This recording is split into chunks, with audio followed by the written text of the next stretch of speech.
নমস্কার বন্ধুরা, Rooney and মম কিচেনে আপনাদের স্বাগত।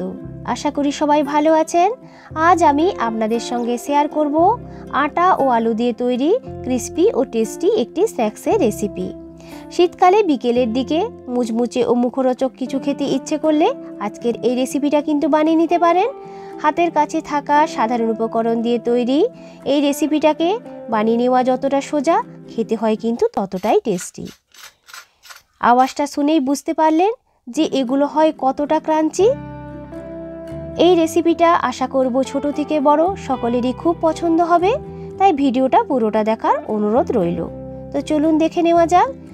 আগে একটা ডো তৈরি করে নেব। এর জন্য একটি মিক্সিং বোলের ভেতরে নিয়ে নিয়েছি 1 কাপ মতো আটা। এর সঙ্গে দিয়ে দিলাম 1/4 কাপ মতো ময়দা। আপনারা চাইলে শুধু আটা কিংবা শুধু ময়দা দিয়েও কিন্তু এই স্ন্যাক্সগুলো বানিয়ে নিতে পারেন। এর সঙ্গে দিয়ে দিলাম পরিমাণ মতো লবণ, সামান্য একটু জোয়ান ও 2 টেবিল চামচের মতো সাদা তেল। সমস্ত কিছু উপকরণগুলোকে ভালো করে ময়দার সঙ্গে এইভাবে মাখিয়ে নেব। এরপর একটু একটু করে জল অ্যাড করে একটা ডো তৈরি করে নিতে হবে। একসঙ্গে কিন্তু বেশি জল দেবেন না, আর ডোটাকে কিন্তু খুব বেশি নরম করে বা খুব বেশি শক্ত করেও কিন্তু মাখা যাবে না। তো দেখুন, এইরকম একটা মিডিয়ামভাবে বানিয়ে নিয়েছি। এরপর ডোর উপরে সামান্য একটু তেল মাখিয়ে দিয়ে ভালো করে এইভাবে মেখে নেওয়ার পর ঢেকে রেস্ট করার জন্য রেখে দিলাম 10 মিনিটের মতো। একটি পুর তৈরি করে নেব। এর জন্য এখানে নিয়েছি একটি বড় মাপের সেদ্ধ করে গ্রেট করা আলু। এর সঙ্গে দিয়ে দিলাম এটা মিডিয়াম সাইজের পেঁয়াজ কুচি। এরপরে দিয়ে দেব লঙ্কা কুচি। ঝালের পরিমাণটা আপনারা আপনাদের প্রয়োজন মতো দিয়ে দেবেন। সামান্য একটু ধনেপাতা কুচিও ওর মধ্যে দিয়ে দিলাম। এরপর এর সঙ্গে দিয়ে দিলাম 1 টেবিল চামচের মতো জিরে গুঁড়ো, 1/2 টেবিল চামচের মতো হলুদ গুঁড়ো, লঙ্কা গুঁড়ো ও গরম মশলা গুঁড়ো। অ্যাড করে দিলাম পরিমাণ মতো নুন। এরপর এতে দিয়ে দিলাম সামান্য একটু ম্যাগি মশলা। ম্যাগি মশলাটা কিন্তু সম্পূর্ণ অপশনাল, যদি থাকে দেবেন, নাহলে স্কিপ করতে পারেন। এরপরে সমস্ত কিছু দিয়ে ভালো করে আলুটাকে মেখে নেব। এখানে কিন্তু নুনটা চেক করে নুনটা ভালোভাবে দেবেন। নুনটা ঠিক মতো না হলে স্ন্যাক্সগুলো কিন্তু খেতে ভালো লাগবে না। তো দেখুন, আলুটাকে কিন্তু খুব ভালোভাবে মাখিয়ে নিয়েছি। 10 মিনিট পর ঢাকনাটি খুলে একবার চেক করে নেব। তো ডোটা দেখুন একটু কিন্তু নরম হয়ে গেছে। ভালো করে ডোটাকে একটু মেখে নিয়েছি। এরপরে ওই ডো থেকে এইভাবে বড় বড় করে 3টা লেচি কেটে নিয়েছি। এই রেসিপিগুলো বানানোর জন্য আমার কিন্তু 3টা লেচিরই দরকার হবে। এরপর একটা লেচি নিয়ে সামান্য আটা কিংবা ময়দা ছড়িয়ে দিয়ে নর্মালভাবে আমরা যেভাবে রুটি তৈরি করি সেরকমভাবে বেলে নেব।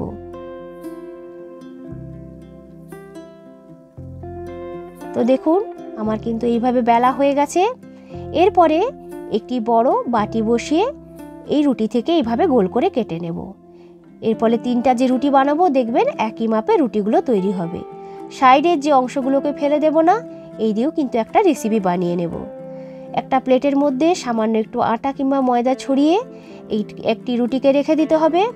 ওর উপরেও সামান্য ময়দা ছড়িয়ে এইভাবে রুটিগুলোকে রাখলে দেখবেন একটার সঙ্গে আরেকটা কিন্তু চিটে যাবে না। সাইডের যে অংশগুলো বেশি হয়ে গেছিল সেগুলো দিয়ে আমি এইভাবে নিমকি বানিয়ে নিয়েছি।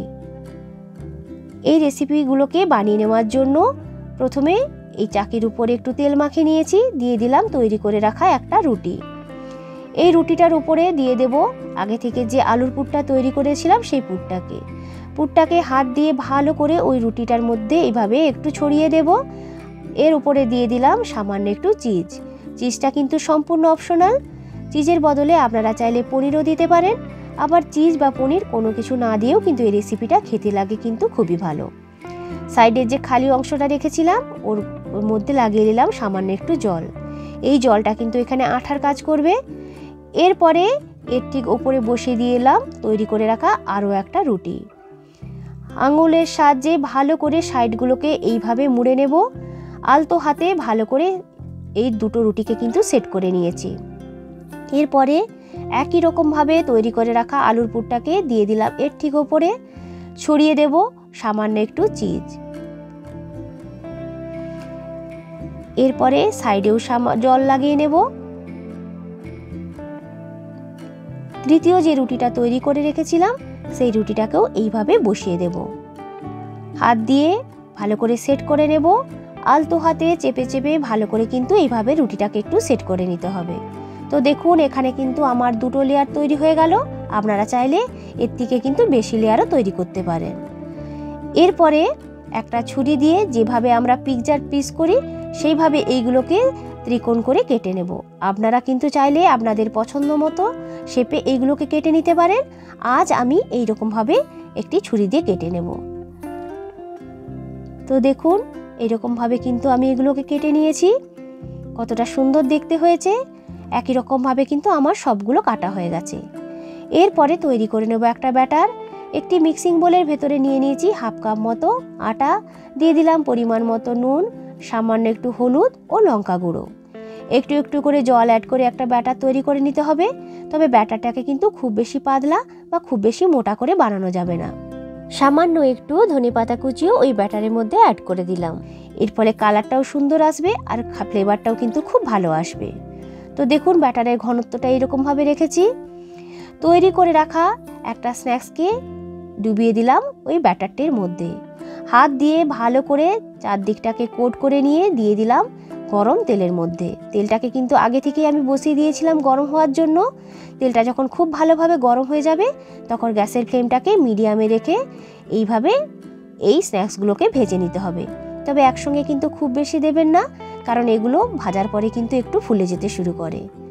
দুদিকটাকে এইভাবে 3 থেকে 4 বার উল্টে পাল্টে ভালো করে গোল্ডেন ও ক্রিস্পি করে ভেজে নিতে হবে। তো দেখুন এইগুলো কিন্তু বেশ সুন্দর একটা কালার ধরতে শুরু করে দিয়েছে।